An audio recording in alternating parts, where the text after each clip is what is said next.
ඊළඟ එක strategic development projects act මේ අනිත් මේ export control එකට ආපු නිලධාරී මහත්මීන්ට මෙතනින් නික්ම යන්න හැකියාව තියෙනවා. බොහොමත්ම ස්තුතියි. SDP එක reconsideration එකක් මේක තියෙන්නේ අර Eravur මේ textile zone එක සම්බන්ධයෙන් අපි විටින් විට stakeholders ලටත් එන්න කියනවා මේ සම්බන්ධයෙන් අපිව දැනුවත් කරන්න. ගිය පාර මේ කමිටුවේදී සාකච්ඡා වුණා විවිධ අදහස් ඉදිරිපත් වුණා. ඒ නිසා අපි joint apparel associations forum එකේ ප්‍රධානියා Mr. Johan Lawrence එන්න කිව්වා. එතුමාට අපි විනාඩි 10ක් දෙමු brief එකක් දෙන්න. මොකද්ද ඔවුන්ගේ බලාපොරොත්තු උනේ මේක පටන් ගන්නකොට සහ what the current status is and what you are expecting. Thank you. Mr. Lawrence. Thank you, Chairman. Thank you for asking us. So I'll just want to run through a few facts on the industry and why the Eravur zone is important. So JAF's strategy has always been to grow our backward linkages to the industry so that the export industry connects with local manufacturers and also becomes part of the complete value chain. We believe this aligns with the strategy of the government as well. Secondly, geopolitical shifts have resulted in customers wanting to source more raw material out of Sri Lanka. We saw this from the start of COVID and it continued throughout. Thirdly, legislation in the US, the EU and the UK, which are our major markets, are all focused on demonstrating traceability and transparency of the supply chain. I had sent it by WhatsApp and on email. I have some printout copies if you need. Yeah, but you can put it on. We have a screen. Thank you very much. So, as I said, the reason that we need a zone for textiles is that JAF's strategy has always been to grow our backward linkages of the industry so that we have an export industry that connects with the local manufacturers and then becomes part of the value chain. We believe this aligns also with the strategy of the government. Geopolitical shifts have resulted in customers wanting to source more raw material from Sri Lanka. This is particularly to move away from China. We saw this post-COVID, and it is something that has continued to build momentum. Thirdly, legislation in the US, the EU, and the UK are all focused on demonstrating traceability and transparency in the supply chain. The ability to demonstrate that we can show not only where the garment was made, but where the fabric was made, will give Sri Lanka a major advantage over a number of our competitors, and will also ensure to our markets that the source of our raw material is clearly known.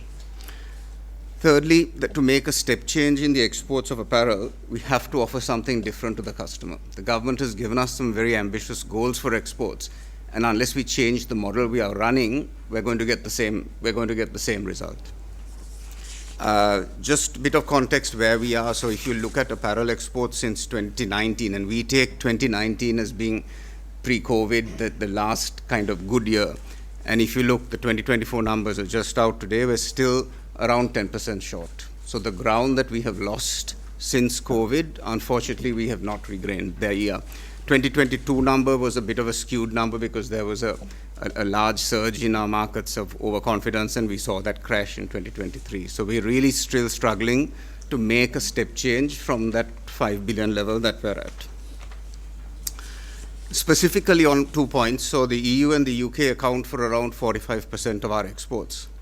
Our exports to these two markets is the only markets we have some preferential trading agreements in terms of the GSP Plus scheme and the UK's DCTS scheme. But unfortunately, the utilization of these schemes is only around 50%. So only around 50% of the apparel that we ship to the US, to the UK and the EU qualifies because of the rules of origin. So under those schemes, the only countries that Sri Lanka can accumulate with are the SAARC countries, from which it's really only India, and we're in the process of applying for fabric out of Indonesia as well. The biggest challenge that we face is that when, and I use the word when, not if, India signs its FTA with the EU and the UK, India comes out of the GSP Plus scheme as an FTA beneficiary, and Sri Lanka will no longer be able to accumulate with India. So the 50% that we are currently shipping to these markets, the amount of that uses Indian fabric, which is a significant part, will just simply get taken out. The Eravur zone and its ability to attract investors into the zone is currently the only strategy that we have to counter this potential loss of orders. There's nothing else in the toolbox to counter it. I also wanted to take a moment just to clarify some issues, because this backward integration piece is something that JAF has been working on consistently for the last 7-8 years. And if I take the 2023, the 2024 data isn't fully complete, so my apologies, but if I take the 2023 data, and this is relating to BOI companies because it's easier to grab that data, and BOI companies are 99% of it. So we exported around $4.3 billion. The 4.5 comes once you count textiles and a few other things, but the data set is 4.3. Out of that, we imported raw materials to the value of 1.6 billion. So it's 37% was imported. There's a further $538,000, which was raw materials purchased locally. So that is from BOI enterprises, the likes of Ocean Lanka, TJ, Noyon, Stretchline, Fantasia, all of the backward integration supply that we have brought. And then the balance 50% is made up of locally sourced raw materials in rupee terms, so bags, buttons, bows, the sort of smaller items, plus obviously the running costs of the factories. So what I'm trying to demonstrate is that we have had a strategy in place which has moved us away from an import of raw material. So the value addition in Sri Lanka is well over 55%. And this is something which I know gets misquoted, but our position on this and the data is from the BOI, which supports that this is. And we see Eravur as being something which will help to build on this. The other question is, are incentives necessary? And, why do we need incentives? So a few points. Unlike the manufacturing of apparel, textile industry is very heavily capital intensive and cannot be relocated easily. When trade shifts happen, people can pack up sewing factories into containers and ship it out. Textiles, you can't. It's big machinery. So investors in textile mills will need to have a solid case for building up a fabric mill. Our competitor countries offer a range of incentives to attract their investors. And if Sri Lanka wants foreign investment in textiles, then we have to have an offer on the table that is a competitive offer in terms of what the potential is, so that the mills who are considering investing in this part of the world can weigh up their odds and choose to come to Sri Lanka because that is the best place. If you take a country like Vietnam, one of our biggest competitors, Vietnam has a long-term FTA with the UK and the EU. So this means that if you set up a fabric mill in Vietnam, you're assured of a source through. Sri Lanka relies on GSP Plus and DCTS. If a mill invests in Sri Lanka and if we lose GSP Plus in the next round, currently it's only till 2027, if we either don't apply or we lose it, that investment suddenly becomes unsustainable. And this question of the perception of a tax loss, our position is if we don't have the incentive, there's no investment. If there's no investment, then there's no sales, there's nothing. So it's a theoretical number that looks. And really just to leave you the point that says, what would be the long-term impact on the apparel sector if we did not actively promote the value chain? The industry won't last. Honorable Chaturanga and I had a conversation. If we don't build our value chains behind this, the industry has nothing left. The industry will pack up and go.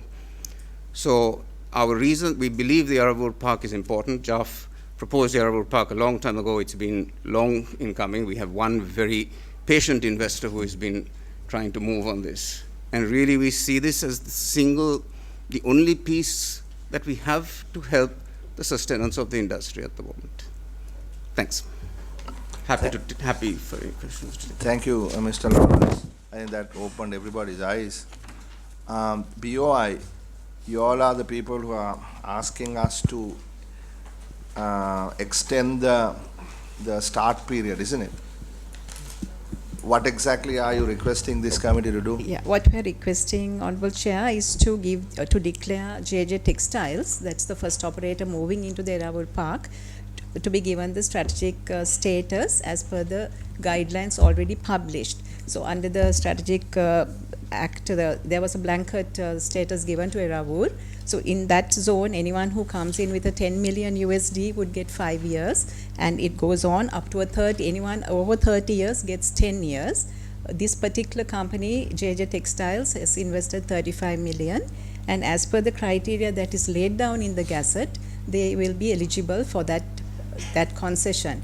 So what we are seeking today is to publish their name as being a company eligible to enjoy those concessions. 10 for full tax and 5 years concessionary. That is as per the schedule in the SDP blanket cover. What is the effective date shifting? There's no effect. Commencement of project implementation shall be 25 July 24. Tax holiday period of the enterprise shall be reckoned after 12 months, which is From the commercial. from 25 July 2024. Yes, because we signed agreement with the company in 2022, but they could not enjoy any benefits because the clarification gazette came 2 years thereafter.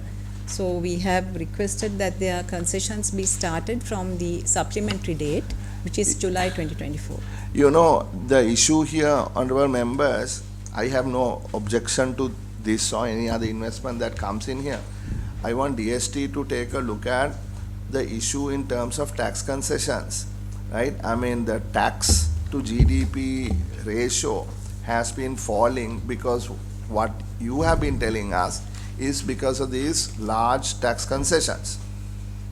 One major reason, without specifics. For instance, the SDP Act itself has been criticized heavily because it gave the minister then to pick and choose how many years of tax concessions they were going to be provided, as opposed to, for instance, in the Port City Act, which is specifically mandated. Here, it doesn't matter. You can bring $5 million and get 25 years, or can be $100 million and get 5 years, right? So in that context, what is the view of the Ministry of Finance on this matter? Because assuming that JJ Mills is the first one to set up, Mr. Lawrence, you are expecting multiple others also to set up there, isn't it? Yeah, yes, sir. So the zone is 200 and something acres. JJ Mills has 50 acres. So we would be expecting to get probably four mills in total in the space that we have. Yeah, can I ask you one question on that? Yes, because I met few investors who are willing to do fabric here, and they said this particular location has no water. So if you look through the history of it, there is an agreement both with the water board and with the For CB. 15,000 cubic. Yes. Yes. Cube. So Is it available now? Currently, it's 7,000 meter cubes are available, so that is enough for the construction phase. So water board will be providing up to 15,000 cubic meters by the time the other companies come on stream. So Do you for have JJ itself, it is Does the sufficient. BOI have another lineup of investors, or have anybody committed? So we had four investors, yeah, we had three investors lined up. When the process was taking so long, the others fell by the wayside. So our plan is, once we have the first investor fully set up and approved, to then do an active marketing program together with the BOI to target certain large fabric mills to come in and set up and say this is here. And then that augmentation of both water and electricity will be done hand in hand. Otherwise, it requires to have massive investment ahead. So what we agreed is that we would do this on a staged basis. So that investment is planned through BOI, the It future? will be funded through the treasury, because water board supplies the water and the power is from the CEB. But with the requirements have been given, and we have made, there are budgetary allocations done For as this well. year? Yes. Where are you getting the water from? Sugat? Because 15,000 cubic meters of water per day. From Walachene There and is- Minipe. So not at the moment. At the moment, I think there is The enough. The augmentation will 15,000 happen. cubic meters per what time frame? Yeah, so we have 7,000 at No, the moment. per what? Per day. Per day, Per per day. day, per day. Yeah. Lot of water, no? Generally are some zone near to a strong river. So like in Thul area, they have a river running, so there's and mostly preferred is like Kalani River. But given the environmental issues and all that, that is sensitive area. So this is where they have agreed. So now the commitment should be from the water board that they will provide this 15,000 Yes. Cubic meters. Cubic cubic meters. meters of water, because that is the critical success. I think electricity is not a big problem, but water is the biggest problem. So I think we need to have that very much verified, approved, agreed that the water board is capable of doing that. So I hope there is that agreement. Yes, they have given us that commitment. But there is a water source. They have, yes, they have identified those two, Valachane and Minipe, as the sources. So they where have to bring would the drop. water quite a distance, or They would, and it would not only be for Eravur, it will be for the whole area. so have they started building that? Not yet, sir. No. But then when is this supposed to start? In 24 July There's 2020? sufficient for this particular company, and for two other, so that will be doing the construction phase.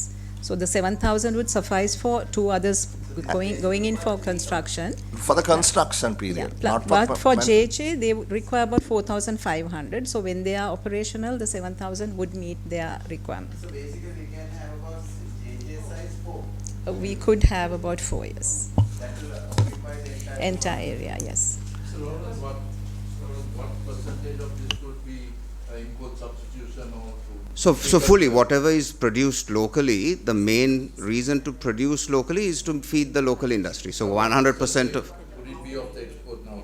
You are importing maybe 65-70%? no, we're currently importing about 35%. So when JJ scales up, Wovens or the other one? it's a combination of both knit and woven. So this would be a knit mill, so they would replace some of the knit So production. what percentage will it import substitute? Because your question that is put here is your sales are being looked at as a cash inflow and showing that that is the benefit to the country. import reduction. Yeah. So what would be that to offset the import? So cost? if you take JJ's mill, but it's on a phase. It's on three stages. I think when it gets to its total capacity, it would probably take about 10% off the of the import. So 1/3. Yeah. Yes, See- please.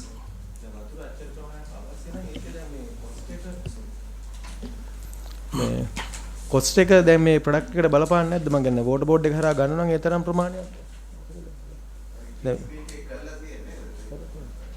දැනගන්න හැමිනේ මම cost එක නේද වැඩි වෙන්නේ එතකොට ඒක plug and play දෝක?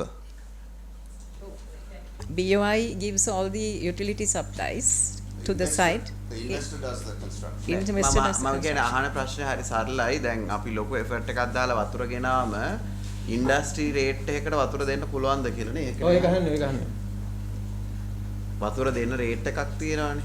cubic water board එක හරහා ගන්න ඕන නම් මම කියන්නේ කොස්ට් එකක් තියෙනවානේ per unit ඒක ඇග්‍රී වෙලා එතකොට ඒක කැටලුවක් වෙන්නේ නැති වේද එයාගේ ප්‍රොඩක්ට් එකට ඒක දැන් කොස්ට් එකට ඊට පස්සේ ආයෙ එකතු වෙනවනේ අපි දෙන්නේ water board.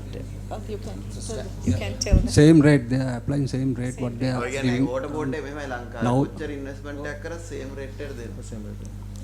ඒ රේට් එකට ගියා වතුර ටයිප් එක හැරියා වතුර එනවා. වතුර තියෙන්න ඕන. මොකද ගොඩක් තැන්වල ගරු ඇමතුමා සිද්ධ වෙන්නේ ඔය එළියේ පුද්ගලිකව දන්න දෙයක් තමයි දැන් මේ වතුර කෙසේ වෙතත් ඉලෙක්ට්‍රිසිටි ගොඩක් volatile fluctuate වෙනවා. I think බොහෝ දෙනෙක්ට දාන්න වෙනවා stand by generators.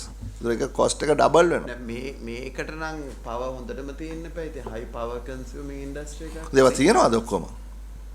Now the investor is happy, but we have to think about the next phase. ඔය investor sponsor is happy. Sir, the investor is not happy. The investor said to me, "Can I come today?" I said, "No, I don't think so." But the investor is very exceedingly patient. So this Yeah, is a time. project that has Yeah. been going since, and they are a big Indian company. So මෙහෙමයි මැතිතුමා මේක අපි පක්ෂ විපක්ෂ හැටියට නෙමෙයි මෙතන බලන්නේ. අපි බලන්නේ මේක කොහොමද කරන්නේ කියලා. ඉතින් කාලයක් තිස්සේ ප්‍රමාද වුණේ අපේ වැරද්දක් නිසා නෙමෙයි. ඕගොල්ලන්ට අවුරුදු දෙකක් ගියා ගැසට් එක ගහගන්න. හවුද නැද්ද? Verification gazette එකට කාලයක් ගියා. ඔව් දැන් අවුරුදු දෙකක් යනවාද ගැසට් එකක් ගහන්න. ඊට පස්සේ ඉතින් ඒක ඉන්වෙස්ටර් එක පිට දාලා ඉන්වෙස්ටර් ඊට පස්සේ ඉන්වෙස්ටර් බැන යනවා. අවසාන වශයෙන් අපි ඕගොල්ලන්ට මේකේ Yes please go ahead. Because you mentioned about the water input, I assume that there are necessary Assessment are being done for the output of water. I'm worried about that rather than the input. So the EIA was completed and all of that has been addressed. We have got the EPL and the Coast Conservation has also given their permit for the Right. wastewater. No, just a Yes. clarification. Yeah, thank you. Now, BOI, if this is the concept that you're going, why don't you extend this to many? Why only this particular one? There are many other backward integrated processes that the BOI has taken introverted policy. So why don't you open it out, say this is the way forward? But it'll certainly be quick on inventory. Yeah, like battery production. Yes.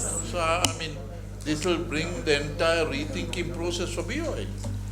Yes, well noted. We have, unfortunately, fabric we will not be able to replicate anywhere else due to the water that's generated from the activity, that it can't be treated in any other places close to the drinking water sources.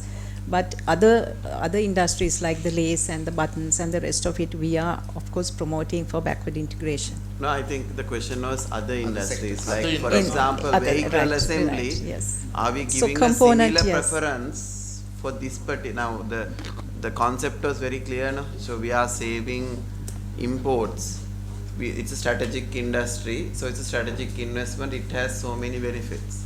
Now, do the other industries also has such for backward integration? That's the question. That's right. Yeah, so we do promote like for component manufacturing, Right. etc. But it's a slow process, but we are on that job. What are the other industries that you all are looking at trying to open up like this? The pharmaceutical industry is another one that we are actively taking forward because of the import bills and maybe as import substitution. So that is one area we are focused on at the moment. So I think BUI should be looking at this value-added process in a much bigger way, because I think the delivery and the principal policies are taking a long time. Now, if you take this as a classic example, then open it out. Right. Now, there is an issue here because I'm going to read off the technical assistance report of the IMF governance diagnostic assessment, which some of the conditions have been included in the agreement. Point number 201, the SDP Act should be abolished or suspended until the structures and processes are in place to evaluate the effectiveness of offered incentives. Let me read it. Deciding whether a specific project is viable and whether the potential benefit exceeds its social cost, which includes revenue foregone, increase in administrative costs, market distortions, and potentially perceptions of unfairness, requires a holistic, impartial, and transparent analysis. While the BOI is likely well positioned to understand the investment potential of the specific project or specific projects, it lacks an understanding of the wider fiscal framework and budgetary needs which are necessary to evaluate the net social value of a specific project. Now remember this word, net social value. We discussed it last time. The Department of Fiscal Policy should evaluate and guide the design of all tax incentives, including those based on the SDP Act and the Port City Act. Preparing the necessary structures, including data sharing protocols and legal documents that assign authority to the Department of Fiscal Policy will take time, and no further projects should be approved until then. So this is the agreement which says no further projects shall be approved. Now there is a technical issue because this was approved before 2022 or something like that. Now park this for a moment, and I'm asking the tax policy advisor of the ministry to give us a quick update on how these two seemingly contradictory positions should be resolved. Or the Director General of Fiscal Policy. Yes, Chairman. So I think. So just one moment. Honorable Madam, you had a problem. Harshan has a response for Yes. that. So, Sir, Yes, can we let him explain technically? yep. Can I? Go ahead. Yes. So as per the MFP and with the IMF, so the government of Sri Lanka has agreed to not to give any concession after December 2023. So only new projects. And also we have agreed that there should be a rule-based eligibility criteria for the selection of the project. At present, there is no any criteria as such, because the minister has power, and then as per he or he they can give this concession. So at present now we are preparing the criteria. Actually, it's based on very few criteria. One of the criteria is investment. The other one is the sector. So now we have prepared the draft and have already submitted that draft to IMF for their comments.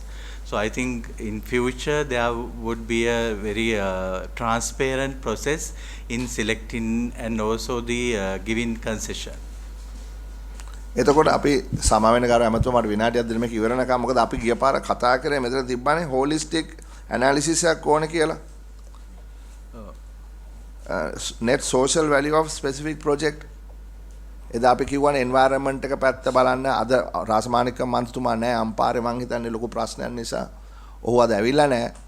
නමුත් එතුමාගේ ප්‍රශ්නේ උනේ මේ C fall එක outfall එකක් තියෙනවානේ outfall into the so there's 500 meter pipeline that takes the treated water through ඒක තමයි අපි ඔබතුමාන්ලට කිව්වේ BOI එකට කිව්වේ මේ analysis එක කරලා අපිට net present value එකක් හදන්න අපිට මේ economic මේ IRR එකකට එහා ගිහිලා economic rate of return එකක් හදන්න social cost එක බලන්න කියලා එක බැලුවද ඔය කට්ටිය? We have shared the report, Minister. මේ දැන් මේකද මේක අපේ මේක drive එකේ දැම්මද print out එකක් දීලා දෙන්න ඒකේ මේ financial feasibility එකක් විතරනේ තියෙන්නේ නේද ඕගොල්ලෝනේ මේක වැඩිපුර දන්නේ මට වඩා why don't you all look at it the experts Chairman, to add on to that one, I think correct observations that has been made earlier, because on a selective basis and a preferential basis, privileges were afforded. However, this is the governance report has identified the issue, and that's why they have come up with this suggestion. And from those lists also, government has accepted in the past to prioritize on certain number of my memory 15 items to be implemented that IMF is monitoring as of now. And as the DG mentioned also, the framework is being developed in the going forward. When we are giving if any preferential benefits are afforded, there should be a transparent mechanism that is in the making as of now. Some work has already been done, and we have shared with, I understand, with IMF. IMF has shared some observations. It's going through the second round of preparatory works also. So our intention is also to have that transparent framework when incentives are provided, but at the same time in a manner that we don't block the opportunity that the country is in dire need of to attract investments also, because there are many other countries in the region that offer far greater benefits. Obviously in the past, sometimes since it was unfortunately not done in the correct manner, if we close all the gates now, we will not get the required investments that the country is seeking for. So we need to strike a balance between the two, and teams are working. We are quite aware of the circumstances as well. Anyone else? On the net benefit, can you all, whoever prepared this document, could you explain to this committee the net benefit of giving this tax break for 10 years plus, that's income tax, but there are many others, VAT. What are the concessions that you're asking for? What are all the concessions you're asking for? CIT, custom corporate income tax of 10 years. Corporate income tax 30% waiver for 10 years. 10 years. And then for the 5 years after that? 50%. So whatever that rate is, 50% of that rate. And then PAL, cess and VAT CIT exemption for 10 years. But normally don't you ask for during the construction period, PAL, cess and VAT? Yeah, That's for the PIP construction and project related material will be for the PIP period. And for the raw material imports, it's for 10 years. You are giving for raw material imports also? Because it's an import substitution. Actually, Honorable Chair, this is a gazette published already and approved by the Parliament, and we are only giving this to the Eravur, JJ Textiles to be included in that particular gazette. No, you are wrong. Just because it is passed, unless it is passed in Parliament, it doesn't become law. You can gazette, you can publish in any gazette you like, but it has to be approved in Parliament. That is why you have brought it here.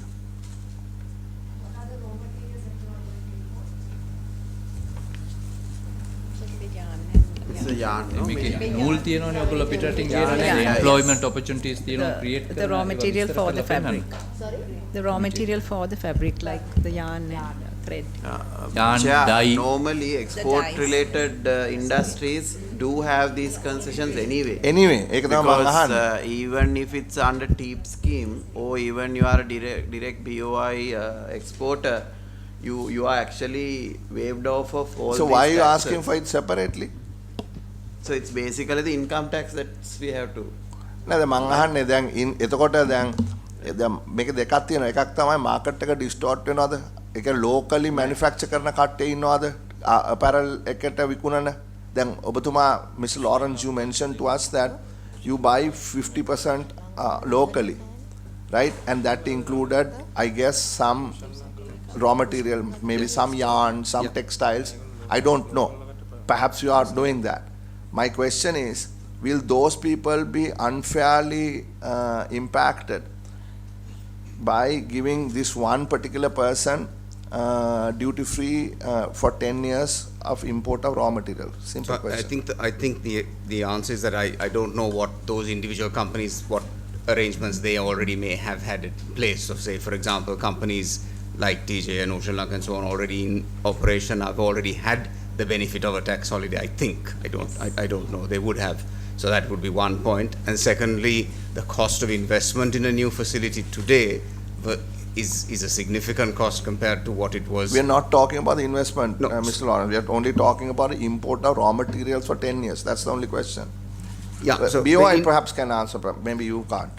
So when the imports happen, Honorable Minister, for the textile industry, the imports are anyway duty free if you are an exporter. So it does not distort in that fashion. Okay. And All exporters, it's duty free. Yeah. All exporters It's a can bring level in playing duty field free. anyway. so then And you are asking further, is, Chairman, this entire output of this factory, of my memory, to be supplied to their own 4 different factories of their own, if I'm not mistaken. This company provides their production to their parent company for which is manufacturing garments for exports. So the Eravur's main objective is import substitution. So that's why the materials are exempted, because they are providing for a company who exports their values. That's why. And we have a One of the exporting companies? JJ Mills Lanka. The garment factory, what? JJ Textile Lanka is the company established in the Eravur, and the parent company is JJ Mills Lanka. Only that factory or there are other factories also? Sourcing from? They have factories Under in that name 4 they have areas. For all those 4 factories, they are providing factories from Eravur. So Look at like this. So when you have the mill, it doesn't necessarily mean you will supply to your factories, but rest of the exporters also can decide, rather than purchasing from Vietnam, they can start purchasing from this factory. So the entire game plan here is, I think, to have that full capacity utilized by the exporters. Now, do you have that 15% local local market condition for this also? They can enjoy 20% local markets, but I think their own facilities will take up almost 80% of So their that production. is their chair. So they have, any BOI export company has a 20% local market opportunity.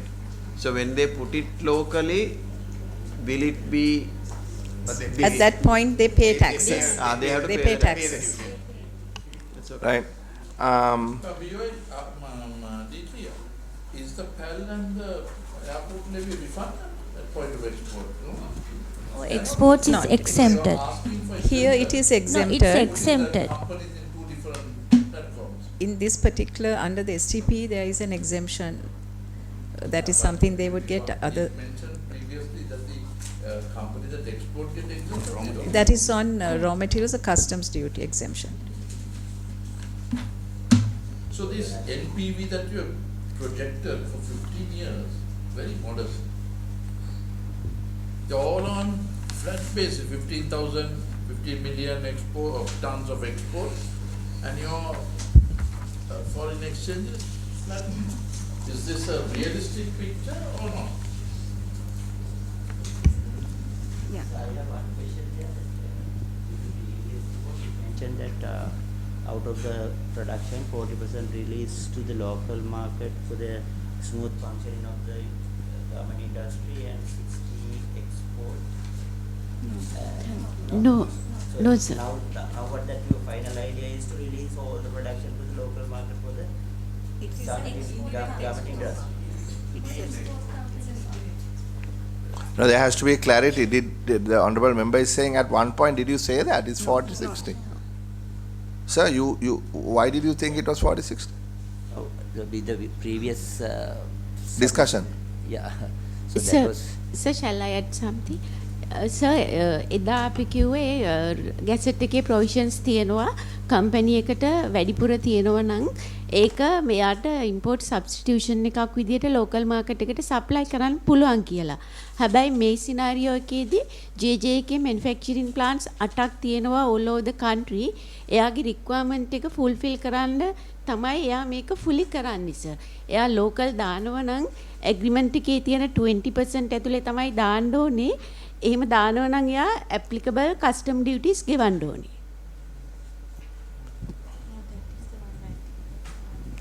රවි කණ්ඩනායක මන්ත්‍රීතුමාගේ ප්‍රශ්නෙට උත්තරේ ලැබුණේ නැහැ. මම මේ බොහොම කැමති BOI එක අලුතෙන් මේ වගේ හිතනවා නම් නමුත් මේක එකකට නෙමෙයි ඔක්කොමට ඒ වගේ හිතනවා ප්‍රශ්නයක් නැහැ.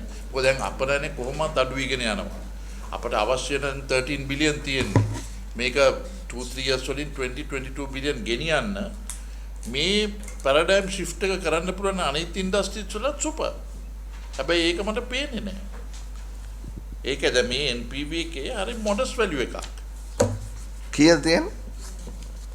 This is NPV at 227 million. At a 10% discount. නෑ අපි මේක සමරි එක තියෙනවා මේ item number 5 යටතේ.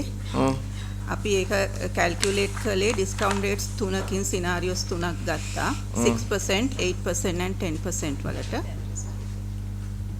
ඒක මේක මේ ඩීටේල් එක තියෙනවා ඇනලිසිස් රිපෝට් එක.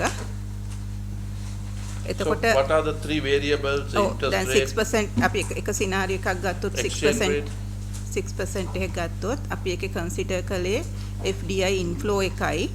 ඊට පස්සේ මේක ඉම්පෝර්ට් සබ්ස්ටිටියුෂන් එකක් කියලා කිව්ව නිසා ඒ assumption එක යටතේ savings of foreign exchange outflow කියලා අපි consider කළා. ඊට පස්සේ අපි එකෙන් deduct කළා whatever import they have to encounter for this production. ඒකෙන් අපි අරගත්ත present value of net foreign exchange savings කියලා ඒක තමයි මේ US dollar 308.547 million කියලා තියෙන්නේ. අපි calculate කළා revenue foregone from the tax and duty exemptions. ඒකේ present value එක තමයි US dollar 39.645ක් කියලා තියෙන්නේ. එතකොට අපි present value of net benefit එක තමයි under 6% scenario එකේ US dollar 300.86 million කියලා අපි calculate කළේ. ඊට අමතරව අපි domestic value addition එක බැලුවා අවස්ථා දෙකකට. එක පළවෙනි අවස්ථාව ග්‍රේජ් ඉඳන් යන අවස්ථාවේ ඒක තියෙන්නේ 40% කියලා අපේ calculation එක අනුව. දෙවෙනි අවස්ථාවේ යාන් ඉඳන් පටන් ගන්න අවස්ථාව වෙනකොට 50% කියලා එනවා. ඊට අමතරව අපි 2.3 යටතේ දැම්මා environment impact එක. එතෙන්දී අපි mention කරලා තියෙන EIA study එක carry out කරලා තියෙනවා. සහ sea outfall එක හදන්න cost conservation and coastal resource management එකෙන් approval එක ලැබිලා තියෙනවා. දැනට මේ අර sea outfall එක 400 over 400 meter long sea outfall line එකක් දාන්න කටයුතු කරගෙන යනවා කියන එක.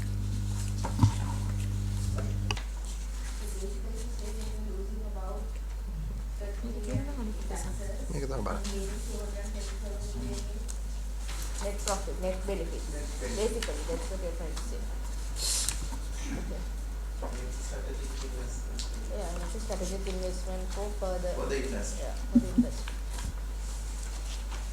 Anything else? හරි එහෙමනම් මේ import substitution එක කරනකොට competitive වෙන්න ඕනේ කියන එක කොයි වෙලාවත් හිතේ තියාගන්න. මොකද tax and duty එහෙට මෙහෙට කරලා import substitution එක competitive කරනකොට market distortions එකක් කරනවා ඉදිරියට. I just want to make that note. එහෙමනම් අපි මේක මේ approve කරමු. හැබැයි ඉතින් ඊළඟ ප්‍රශ්නේ එනවා අලුතෙන් පටන් අරගත්තේ නෑනේ JJ Millsට වඩා අලුත් එව්වා. එමතුමා අලුත් එව්වා එනකොට මේ ප්‍රශ්නේ මේ DG මේ ડોක්ටර් කිව්වා වාගේ මේ හිර වෙනවා. ඊළඟ කට්ටියට මේවා ගන්න පුළුවන් වේද කියලා මම දන්නේ නැහැ. Because then within the zone there is going to be a disparity. JJ Mills will be having all these incentives whereas XX Mills will not. Sir මේකේ SDP විදිහට මේක අප්‍රූව් උනේ 2021 දී. ඒ කියන්නේ මේකට SDP ස්ටේටස් දුන්නේ particular මේ individual company එකට නෙමෙයි Eravur zone එකට. එතකොට මේ ගැසට් එකේ තියෙන්නේ Eravur zone එක SDP විදිහට identify වෙනවා. ඒක ඇතුළට එන හැම කම්පැනි එකකටම මේ වගේ ටැක්ස් දෙනවා කියන එක. ඒතර ඒක ක්ලියර්ලි දීලා තියෙනවා මේ ඉන්වෙස්ට්මන්ට් එකට මේ ටැක්ස් එක හම්බ වෙන්නේ ඒ විදිහට ඒක ක්‍රයිටීරියා එක හරියටම ඩිෆයින් වෙලා තියෙනවා. එතකොට සර් දැන් අලුතෙන් කම්පැනි එකක් ආවහම අපි කරන්නේ BOI එකත් එක්ක ඇග්‍රීමන්ට් එකක් සයින් කරලා එයාව අර කියන කලින් 2021 අප්‍රූව් කරපු ගැසට් එකේ ෂෙඩියුල් එකට දාන්න තමයි මේ ඔහොම කළා තමයි රට මේ ඉෂුව කරන්නේ. සමා වෙන්න ඔහොම කළා තමයි අපි මේ ප්‍රශ්නෙට ආවේ. ඒකම අපි දැනගෙන ඒකම ඉස්සරහට කරන්න බෑනේ කරුවා එමතුමා. Chairman, that's going to be a fact going forward because some of the privileges afforded in the past compared to this new level playing field that we are going to create. So once you benchmark against the new situation compared to some of the previous ones, some would have got higher benefits and some would have got lesser benefits. So it's going to be a fact and a status quo that we have to live with it. But our objective is as the government to make sure at least going forward we have a transparent mechanism and everyone is treated equally and fairly on this basis. But at the same time, it's very important we give whatever that is required to attract the type of benefits and investments into the country without jeopardizing the social factors, environmental factors also. So we are quite rather aware of the circumstances and working with the teams to get it done quickly also. And Chair, I think the other piece is now we have whatever that has happened, we need the backward integration for the apparel industry. Otherwise, already most of the industrialists are putting the plants in Kenya and other tax benefited areas. So if we can get three facilities, next 15 to 20 years, we are sure of the industry going forward. So I think if that is possible to give even the next investors, it will be ideal, but let's see what the framework looks like. Yeah, Mr. Lawrence, your presentation was very helpful. Actually, it showed us all. You said this is the only tool in the box. That is unfortunate. Right now, sir, it is the only tool that we have to attract an investor. Yeah, just to add to that, I mean, being in the industry for 16 years, now the market is looking for flexibility also. Now, even during COVID, Sri Lanka didn't have flexibility because we have to wait 3 months to order fabric because the supply chain is not integrated. So the market is also demanding one from the perspective of tax where you need the traceability of origin of fabric. But the other one is the flexibility that when we want to change colors and yarn, if you have the mills here, it's much easier to do. So those are the two strategic requirements for the industry. Sorry, one other question. Lawrence, on your input costs, once you take the fabric off, what about your other input costs like electricity, labor, water, logistics? Yes, sir. So that How does that compare with the competitive signals for the meter? Electricity was a difficulty until 2 days ago. So with the electricity change, but prior to that, Sri Lanka's electricity was higher than it was in the region. So Sri Lanka is not the most cost competitive, so right now. Part of that is also due to scale. Companies in Bangladesh and Vietnam have a scale that we don't, and that automatically drives down cost. But certainly costs of energy, costs of water, Sri Lanka is not the cheapest place to be. We are very appreciative of the change in the electricity tariff, and we hope it can be sustained. Right now Sri Lanka is not the cheapest place to be. So we do need to have something to catch the investors. Thank you very much. Those who are here for that particular item of business can leave if they so wish.